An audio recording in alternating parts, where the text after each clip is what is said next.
On behalf of the authors, I'm honored to present our case in the clinical picture section of the Lancet.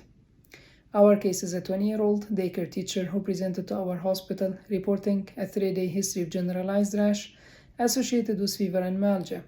She also reported dyspnea on exertion, decreased urine output, and peripheral swelling. These symptoms coincided with doubling her lamotrigine dose, which was prescribed for bipolar disorder. Apart from that, she had no past medical history.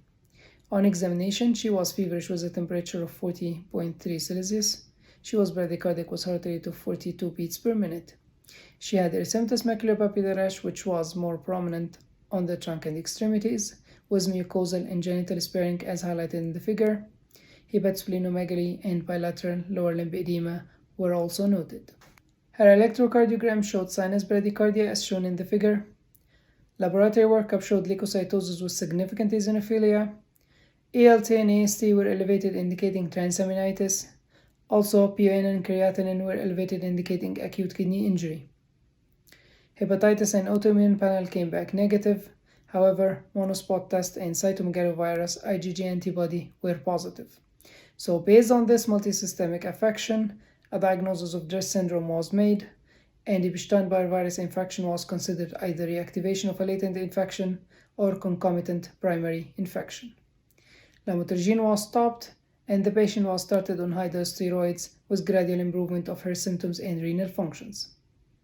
Dress syndrome is an idiosyncratic, delayed type 4 hypersensitivity reaction which usually occurs 2 to 8 weeks after exposure.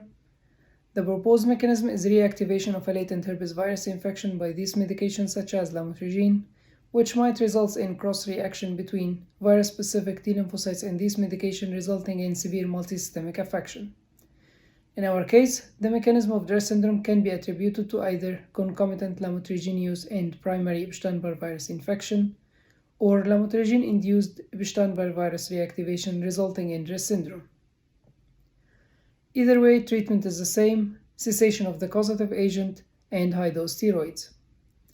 Other immune suppressive therapies can be used in steroid-resistant cases.